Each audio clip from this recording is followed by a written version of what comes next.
चाळवा चाळव. लेखक डॉक्टर नरूभाऊ कदम.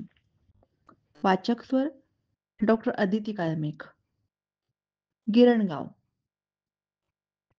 मित्रांनो, मुंबईतली चाळ संस्कृती वर्ल्ड फेमसच आहे हे आपण सगळेच जाणतो. चाळ संस्कृतीची ओळख करून घेण्यापूर्वी मुंबईत चाळ प्रकरण कसं अस्तित्वात आलं हे जाणून घेण्यासाठी गिरणगावात जाणं अत्यावश्यक आहे.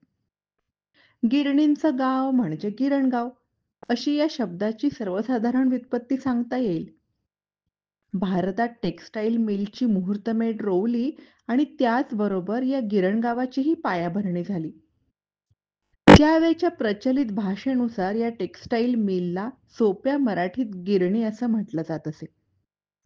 1856 मध्ये दी बॉम्बे स्पिनिंग अँड विविंग कंपनीने पहिली गिरणी स्थापन करताच अल्पावधीतच म्हणजे 19व्या शतकाच्या सुरुवातीपर्यंत मुंबईत जवळजवळ 130 सूतगिरण्या उभारल्या गेल्या. यांचं बस्तान मुख्यतः सध्याच्या दक्षिण मध्य मुंबईत म्हणजेच लालबाग, ताडदेव, परेल, शिवडी, वरळी, प्रभादेवी, करी रोड, चिंचपोकळी, भायखळा, भोईवाडा, माझगाव या परिसरात होते. तेव्हा या गिरण्यांची निर्मिती मुख्यतः टाटा, पेटीट, वाडिया, करीमभॉय, ठाकरसी, ससून, खटाव इत्यादी लोकांनी केली. Khatau, Sassoon, Jam, Kamala, Indu, NTC, Ambika, Apollo, Don, Gokuldas, Morarji, Hindustan, India United, Kohinoor, Mafatlal, Matulya, Modern, New Hindustan, New Islam, Phoenix, Piramal ही त्यावेळच्या गिरण्यांची काही नावं आहेत. जसजशी या गिरण्यांची संख्या वाढत गेली तसे गिरणगावाने बाळसे धरायला सुरुवात केली. त्यावेळेस वाहतुकीची साधनं अगदी तुरळक होती. कामगाराकडून जास्तीत जास्त वेळ काम करवून घेता यावं या उद्देशाने काही गिरण्यांनी आपल्या कामगारांसाठी राहण्याची सोय म्हणून चाळींची निर्मिती केली. सरकारनेही बीआयटी, बीडीडी यासारख्या संस्था उभ्या करून आपल्या परीने चाळ संस्कृतीला बढावा द्यायला सुरुवात केली. बीआयटी म्हणजे बॉम्बे इम्प्रुव्हमेंट ट्रस्ट. बीआयटीच्या अधिकाराखाली सरकारने मुंबई सेंट्रल, आग्रीपाडा, सायन, परेल आणि माझगाव इथं 133 चाळींची निर्मिती केली. स्वातंत्र्योत्तर काळात मुंबईत येणाऱ्या माणसांचे लोंढे अचानक वाढले. ब्रिटिश काळात मुंबईत बांधलेली काही कारागृहे कालांतराने लोकांना राहण्यासाठी उपयोगात आणण्यात आली. वाढत्या जनसंख्येला सामावून घेण्यासाठी 1920 साली स्थापन झालेल्या बीडीडी म्हणजे बॉम्बे डेव्हलपमेंट डिपार्टमेंटच्या अंतर्गत ही कारागृह लोकांना राहण्यासाठी म्हणून चाळीमध्ये सुधारित केली गेली. वरळी, नामजोशी मार्ग, नायगाव, शिवडी या विभागात 95 एकर जागेवर 195 चाळींची निर्मिती केली. कारागृहाच्या कोठडीत थोडी जागा वाढवून स्वयंपाकघर आणि मोरीची निर्मिती केली. आजही मुंबईतील बीडीडी या चाळींची संरचना पाहिली की आपल्याला या गोष्टीची प्रचिती येते. ज्यांच्याकडे स्वतःची जागा होती अशा काही मालकांनी स्वतः चाळे उभ्या करून लोकांना पागडीने राहायला देऊन येणाऱ्या भाड्याच्या पैशात आपली उपजीविका होईल अशी व्यवस्था करून ठेवली. पागडी हा शब्द ऐकल्यावर बऱ्याच जणांच्या कपाळावर एक सूक्ष्मशी आठी पडलेली मला स्पष्ट दिसते.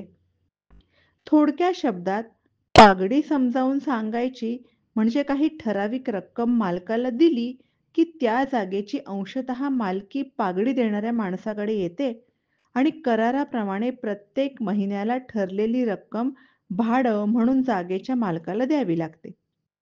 त्यावेळेस 2-5 रुपये असलेलं भाडं आज 100 ते 150 रुपयेपर्यंतच पोहोचलंय. इतकं कमी भाडं भरून अनेक कुटुंब पिढ्यानपिढ्या या पागडीच्या जागेत राहत आहेत. इतकं कमी भाडं असूनही वर्षानुवर्षे भाडं न भरलेले अनेक भाडेकरू या चाळीत होते. चाळ मालकांनी यांना कधीही चाळीतून भाड्याच्या कारणानं बाहेर नाही काढलं. विस्तार भयास्तव पागडी हा विषय इथंच आवर्ता घेतो. पोटापाण्याची खळगी भरायला मुंबईत येणाऱ्या माणसाला मुंबई उपाशी राहू देत नाही हा मुंबईचा लौकिक त्यावेळेसही होता. त्यामुळे मुंबईकडे लोकांचे लोंढे अव्याहतपणे चालू होते. शेतीत पोट भरत नाही म्हणून देशावरचा शेतकरी मुंबईत कामासाठी येत होता. कोकणात भात सोडला तर इतर शेती किंवा अन्य उद्योगधंदे नाहीत म्हणून कोकणातला माणूस मुंबई जवळ करत होता. या सगळ्यांची गरज मुंबईलाही होतीच. त्यांना दोन्ही हातांनी न उरकणारं काम द्यायला गिरण्या तयारच होत्या. गिरणी मालक मुबलक प्रमाणात मिळणारं हे मनुष्यबळ आपल्या व्यापारी बुद्धीने वापरत होते. नुकतेच मिसरूड फुटायला लागलेल्या पोरांपासून नातू पणतू असलेले अनेक कामगार या गिरण्या दिवसाचे 24 तास चालू ठेवत होते.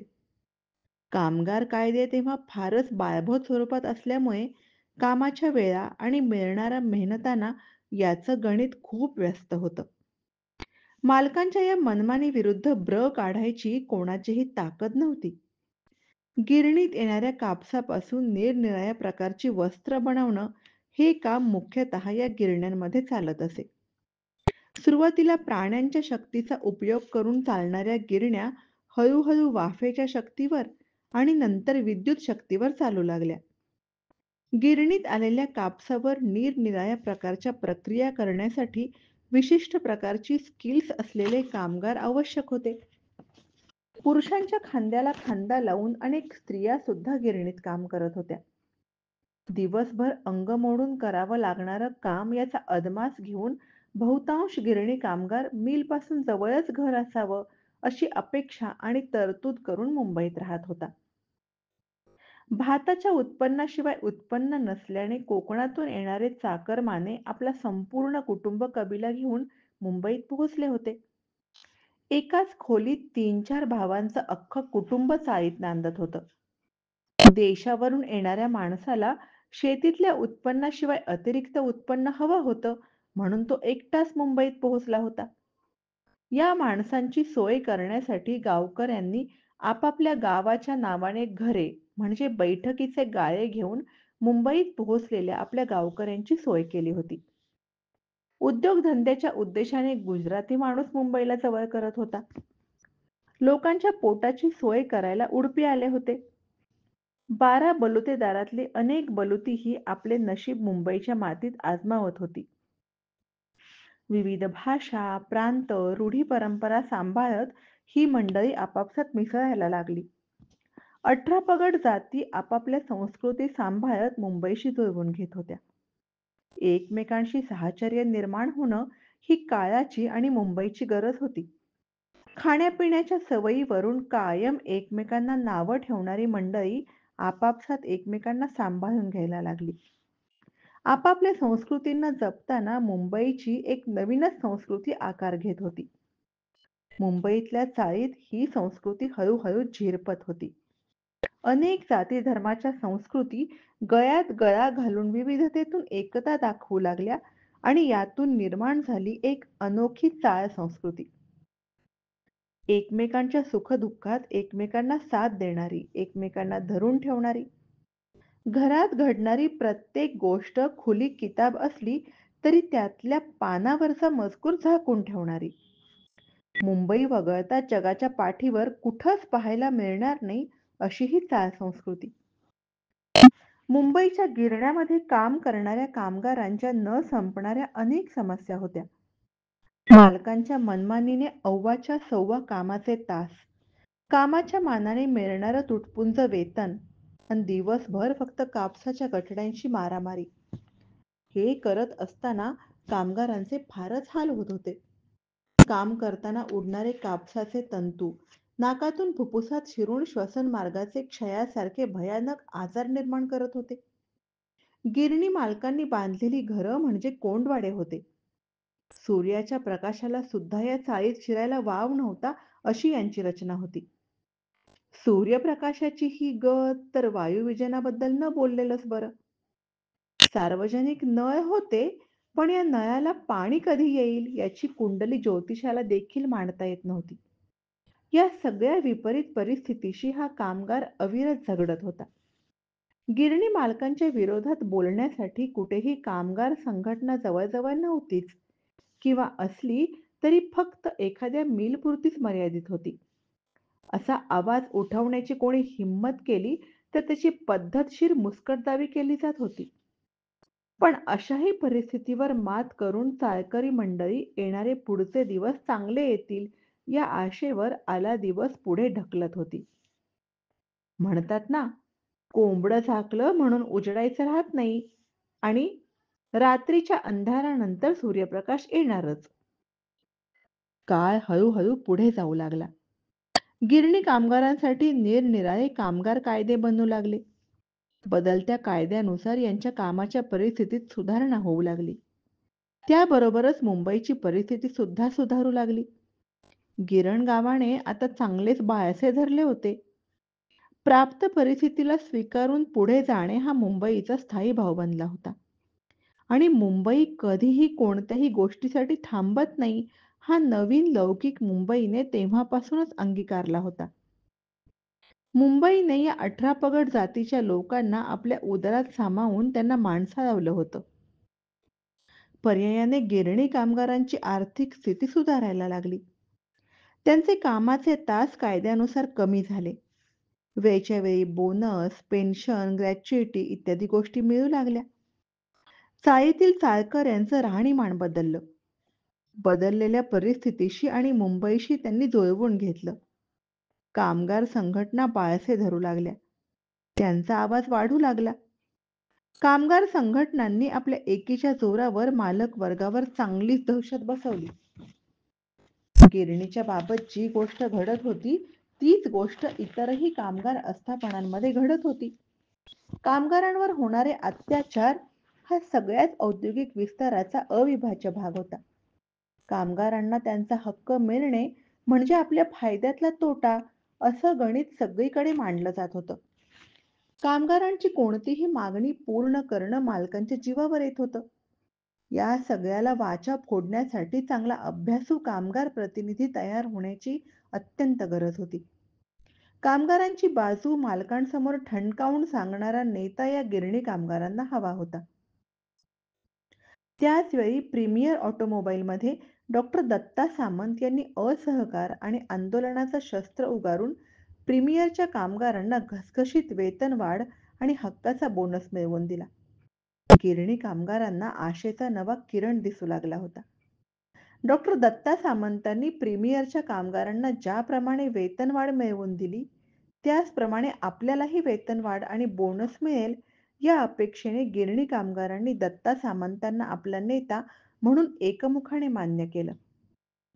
कामगार कायद्यांच्या सुधारणेमुळे मिलच्या कामगारांची स्थिती आधीपेक्षा बरीच चांगली होती. तरीही मिळणारा पैसा कोणाला नको असतो. त्यामुळे बोनस आणि वेतनवाढीच्या मागणीसाठी डॉक्टर दत्ता सामंतांच्या युनियनच्या मार्फत तब्बल 2.5 लाख मिल कामगार आंदोलनाचं हत्यार उचलून रस्त्यावर उतरला. 1982चा हा संप अनेक कारणाने अनेकांच्या लक्षात राहणारा होता. 2.5 लाख कामगार एकजुटीने सरकारविरुद्ध आणि मिल मालकाविरुद्ध उभा राहिला. कोणीही माघार घ्यायला राजी नव्हतं. गिरणी कामगारांचा आपल्या नेतृत्वावर ठाम विश्वास होता, तर राजकारण्यांच्या डोक्यात वेगळीच डाळ शिजत होती. घडणाऱ्या चर्चेच्या फेऱ्या वांझोट्या ठरत होत्या. या प्रकरणात नेमकं काय झालं ते अगदी थोडक्यात पाहू. 1982चा ऐतिहासिक मिल कामगार संप. डॉक्टर दत्ता सामंतांची वाढणारी लोकप्रियता अनेक राजकारण्यांच्या डोळ्यात सलत होती. कामगारांच्या प्रश्नांचा सखोल अभ्यास करून कामगारांसाठी कार्य करणारा सच्चा कार्यकर्ता अशी त्यांची छबी तयार होऊ लागली होती. डॉक्टरांनी हातात घेतलेला प्रश्न तडीस लागणार हा कामगारांचा अढळ विश्वास होता. म्हणूनच मोठ्या संख्येने गिरणी कामगार आपल्या निरनिराळ्या मागण्यांसाठी डॉक्टरांकडे डोळे लावून बसला होता. 80च्या दशकापर्यंत मुंबई औरस तौरस वाढली होती. मुंगीला सामावून घेईल एवढीही जागा मुंबईत शिल्लक राहिली नव्हती. रिअल इस्टेटवाल्यांना मुंबई दोन्ही हातांनी खुणावत होती. 130 गिरण्यांची ऐसपैस जागा म्हणजे सोन्याचं अंड देणारी कोंबडी होती. गिरणी मालकांनाही गिरण्यांच्या जमिनीचा दिसणारा हा पैसा भुरळ घालत होता. डॉक्टर सामंतांचा संप यशस्वी झाला असता, तर डॉक्टर सामंत राष्ट्रीय राजकारणामध्येही आपल्या डोक्यावर बसतील, या भीतीने दिल्लीकरांपासून सगळ्याच राजकारण्यांची झोप उडवली होती. अशा परिस्थितीत राजकारणी, गिरणी मालक आणि रिअल इस्टेट एजंट यांच्या अनिष्ट युतीत 1982चं आंदोलन सापडलं. दोन्ही बाजूंनी संप तुटेपर्यंत ताणला गेला. 2.5 लाख कामगार डॉक्टरांच्या मागे विश्वासाने उभे होते. पण उपाशी पोटी विश्वास टिकत नाही हेच खरं.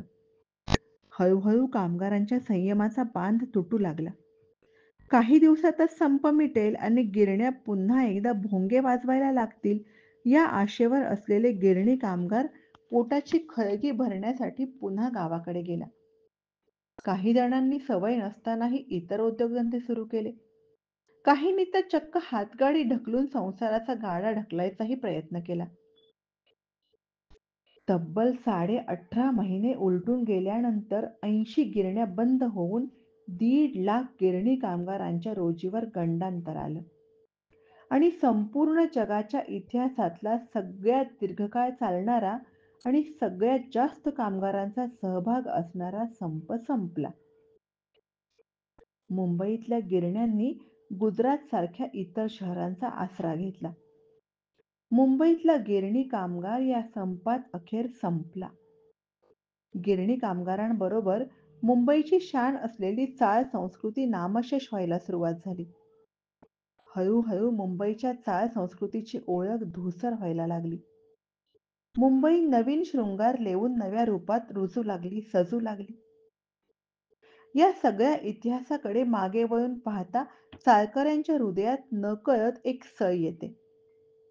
मुंबईचं तेव्हाचं ऐश्वर्य पुन्हा उभं राहील का? हा कधीच न सुटणारा प्रश्न त्यांच्या डोक्यात येतो. डोकं फोडलं तरी याचं मिळणारं नकारात्मक उत्तर त्याला या चाळ संस्कृतीच्या सुवर्ण काळाच्या इतिहासात घेऊन जातं. या सुवर्ण काळाच्या आठवणींवर उर्वरित आयुष्य नक्कीच जगता येईल, हा विश्वास त्याची नाळ आजही मुंबईच्या चाळींशी जोडून ठेवतो. आज मुंबई नव्या रूपाने सजली आहे. पण चाळ संस्कृतीची मजा मात्र गेली आहे. धन्यवाद.